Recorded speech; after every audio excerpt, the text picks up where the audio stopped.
All right, here we go, Night Nation. Welcome back to another episode of Night Conversations. We are hitting the tennis courts today with senior Traejen Kingston. How's it going, Traejen?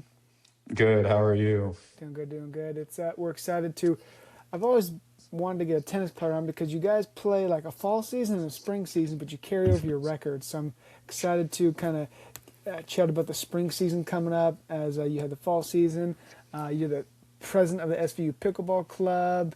SAAC president a few years back and the committee chair going into this year, Idaho State medalist, all-around tennis athlete. So we're excited to talk about that and kind of your journey to SVU, then also your personal journey as well. So let's just dive into it. I like to get a little background on the athletes here. So we came from the state of Idaho, and then now we have to Virginia. So what caused that? How come Virginia? Why SVU? And then why was it tennis growing up? Well, for me to start, my favorite sport was always basketball, but just due to my health, tennis just worked out better.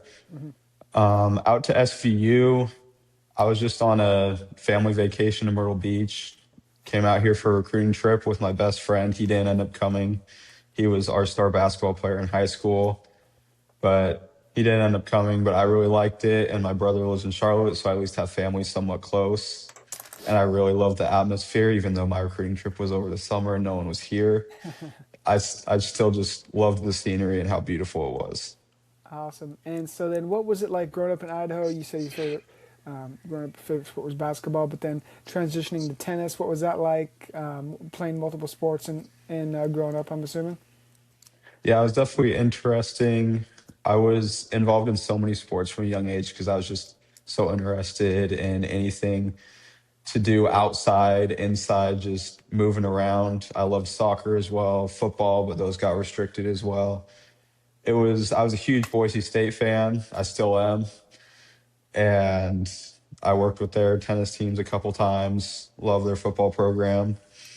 And in Idaho, most of the tennis players come out of the Boise area that are the better ones. We have some up north, some in eastern Idaho, but all the bigger tournaments are in the Boise, Idaho. So it was really nice developing friendships there and seeing like all my friends that went and played college tennis. So it's really cool to relate to them on that level.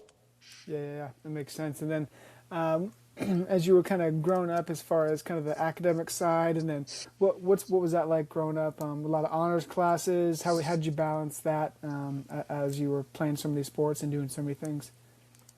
Yeah, so my family was always very strict on academics.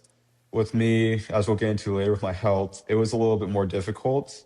I was still getting good grades. I struggled in some aspects, had to really work with teachers and professors, like because I was in and out of hospital a lot, and it made it really hard.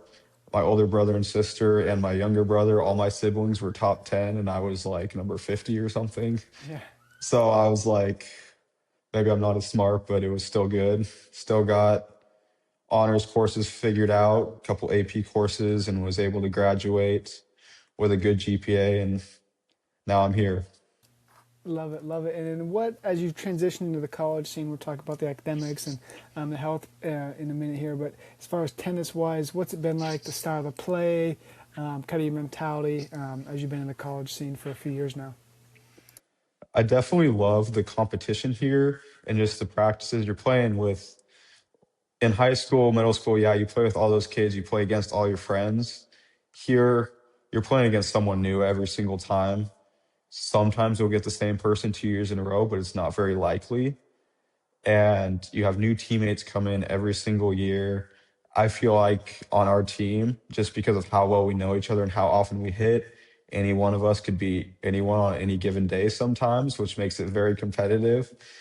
Tensions don't rise too much, thank goodness, because we all have respect for each other. But when season comes rolling around, that really helps out. I'm sure building up that camaraderie, but also that competitive spirit as well is huge. As you've kind of built that up on the I guess the physical side, the playing side. What's been like the rigorous academics all day at practice and then at school? What's kind of that been like, and then your schedule? Yeah, for me, my freshman year, I was just a part time student, took some easy classes, eased into it.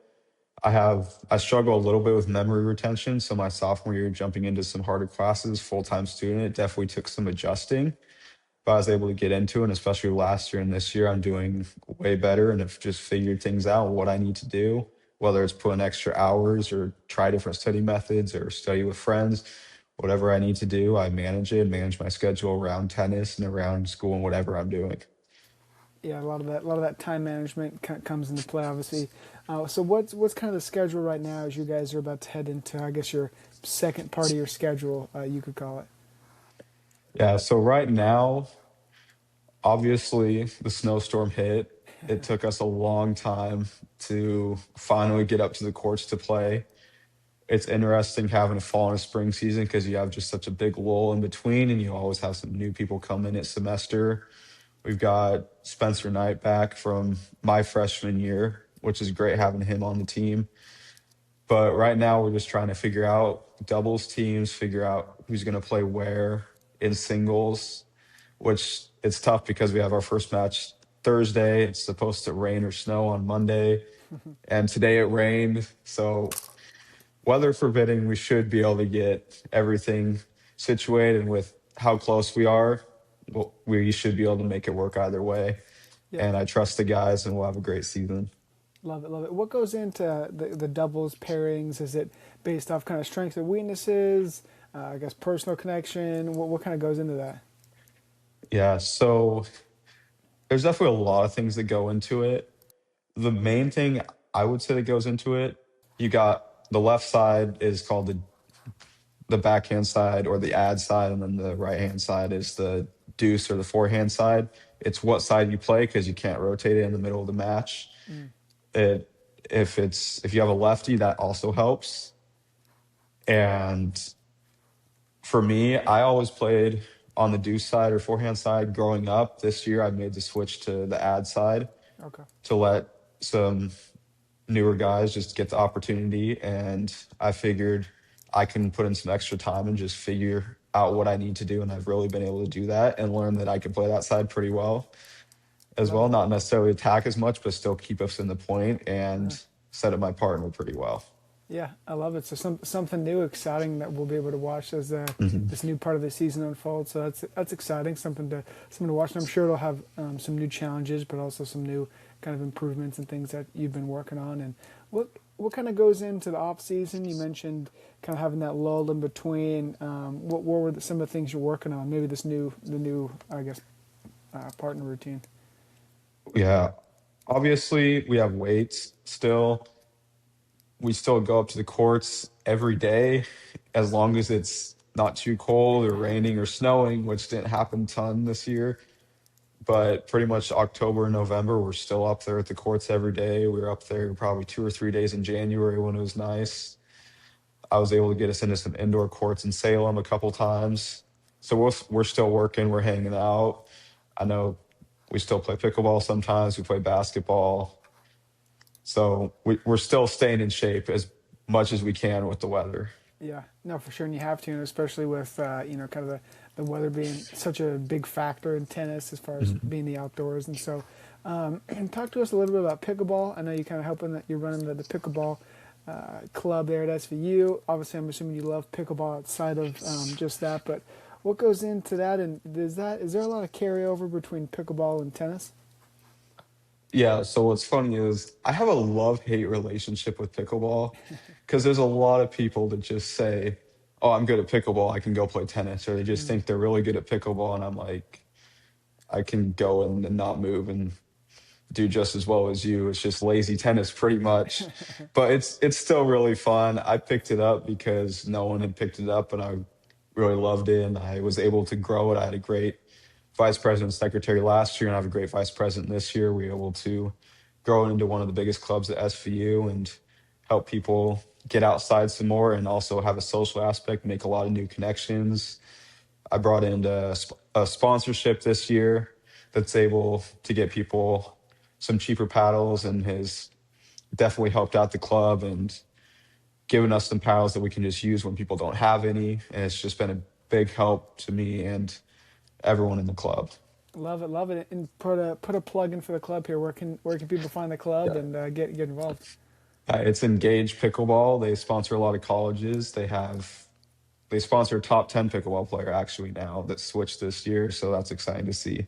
Okay, very cool, very cool. Yeah, we'll check them out, and for all you pickleball lovers, go check out Engaged Pickleball there. And transitioning kind of into the resilience in your personal story here, but you mentioned kind of before the call you went through was it the DSOP procedure at Stanford? So what was that like, and what was the kind of the experience start to finish? Yeah, so I had a failed kidney transplant when I was 9, and then I went on dialysis for 10 years, which made it very, very difficult with tennis. In high school, my schedule was literally wake up, go to school, go to tennis, do dialysis, do homework, go to bed. And that was pretty much 5 days a week. And sometimes I'd have other stuff on top of that, whether it's choir, or honor society, or even more tennis and match days made it really hard. Yeah, So, and then I went into the disc off procedure and it worked. I was the first in the world to go through that. And for those that don't know, it's a stem cell transplant and then a living organ transplant, and it cured me of my disease. So there's no threat of rejection anymore. And it made it so I have the opportunity to be here instead of just staying home and being around I love my family, but I wanted to get away from them yeah, yeah. for college. And I love that I'm here. So that really helped out. Well, that's awesome. Yeah, it's so how was that? Did you have to? You went to, it was at Stanford, right? Is that right? hmm Okay, so then now you're obviously back in Virginia, but kind of overcoming that trial and adversity, I'm sure plays a big role in your tennis. So what's it like mentally, kind of going into those matches, overcoming, adversity, and kind of being mentally strong in that on the court?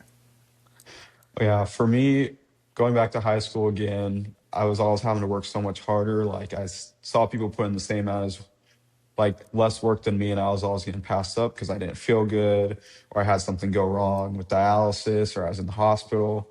There were a lot of restrictions, so I had to work so much harder. And I come out here, like my freshman year, I was relearning how to run. So my work ethic and time management really helped me out. Hmm. And my endurance is something I'm always proud of. And just doing all the little things and putting in all the extra work that I can to be my best self and trying to help others as well and just set a good example for the team.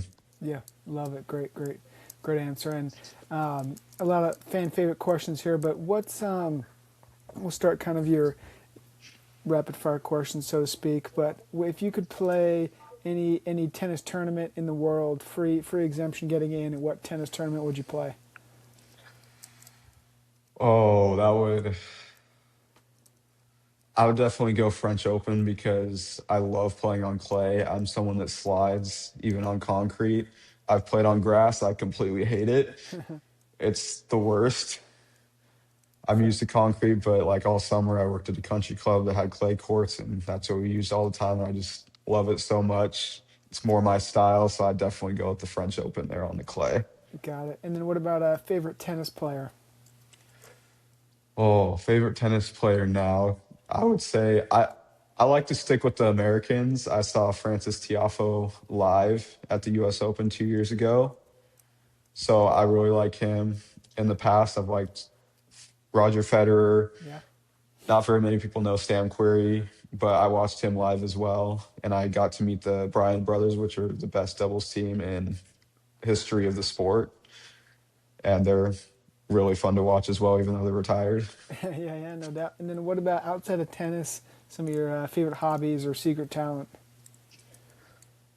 I would say outside of tennis, I just like being around people, hanging out with friends. That's mainly what I do. I try to just be around people. Secret hobbies, I really don't know. I guess I was talking to my friends about this and I was like, I feel like when I go to a dance or something, I like the whitest person there and I really show it with my dance moves, but everyone just gets good vibes because of it. When I do it and it's really funny, I feel like I'm making a fool of myself, but I really don't care. I love it. I love it. And then um, as the season comes around the corner, favorite away tennis venue that you've played at? That's a tough one. That's I'd have to go Virginia Wesleyan. I just love how close it is to the beach, and they have a really nice setup with 8 courts, and they're very well maintained. And yeah, just the beach right there. I hate playing in altitude in Utah. Yeah. Whenever I travel down there, Boise's not too much altitude, but still a little bit, but just right on sea level. It makes it so you can just hit the ball really hard and it's going to go in, and you don't have to put too much spin on it. So I definitely love playing there. Okay, great, great. And then kind of a season outlook, because you guys, obviously, your second part of your season's coming up here in a few days. What is it, March 5th is Thursday? So then you got March 7th, and then you go all the way to April 28th. So what's this kind of second part of the season? How are you guys feeling? Give us a season preview. So it definitely helps getting Spencer back. That he adds a lot to our team. We've worked in the off season and improved a lot. One thing that so we're predicted to finish fourth in conference. We'd like to finish a lot better. One thing that a lot of the schools don't know, or they probably know, but we got back a lot of our best players. We lost a couple, but we got a lot back. Mm-hmm. And a lot of the other schools lost a lot more than we did. So we're really hoping to be competitive with those top schools. I know North Carolina Wesleyan's nationally ranked, Okay. and they're always really good, and they've won the conference. I don't even know how many years in a row, but we're hoping to be a little bit competitive with them and do our best and hopefully pull off an upset over Pfeiffer and Methodist and just take it one match at a time. We've got a close one at Ferrum to start, and then on March 7th, the green out for us. It's a strong Division two school, Mm-hmm. so it's going to be a tough one. But we played a lot of teams like that in the fall, and it's a lot of fun, and we learn a lot about ourselves and what we can do, and it really helps us to know what we need to do going into the future and future matches to be able to help with our mentality, where our endurance is, and just set us on pace before we hit the conference slate. Love it. And as you mentioned, the March 7th is the green. That's the color for kidney disease awareness. And so you guys are going with throwback colors. I'm assuming that's you got the green out hat here, the old school SVU. So that's coming to March 7th, right? Yeah, so we'll be wearing all white that day, but we've Okay. got a green ribbon on the side. It's hard to get that approved through the NCAA. Okay. I was able to get some shirts. So some people will be wearing green SVU, but it's going to be a big match. I'll be speaking before it, and it'll just be a good time. And we want support, and we'll recognize some people there. Whether I've talked to the dialysis center in Lexington. I've got different organizations I work with that might be sending people. I got a couple sponsors, and my family's coming out. They do this every year in my high school. So it'll be a good time, and it's a great time to show up. It's supposed to be 74 degrees and sunny. Perfect day to go up and get some sun. Yeah, for sure. Yeah, we'll blast that out on the socials. That's March 7th. So we appreciate you coming on today, Traejen, and you kind of gave us a good closing there as far as that event coming up, and we appreciate you sharing your story and talking to the fans here and giving us kind of a season preview as well as your thoughts and kind of your journey. So thanks again, Traejen, and this has been another episode of the Knights Conversation. And before we log off, I like to give the athletes the floor and close us out. You can plug anything, where people follow you, whatever you want. I like to let you take it from here.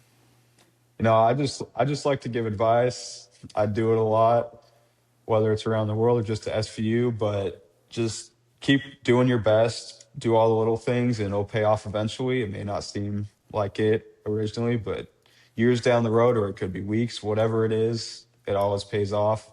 And whether it pays off for you or not, it could help someone else, or it could really affect someone around you and you don't even know it. So just keep working hard and doing all the little things. Well said, and thanks again for coming on today. And Night Nation, this has been another episode of Night Conversations, and we'll see you guys next week.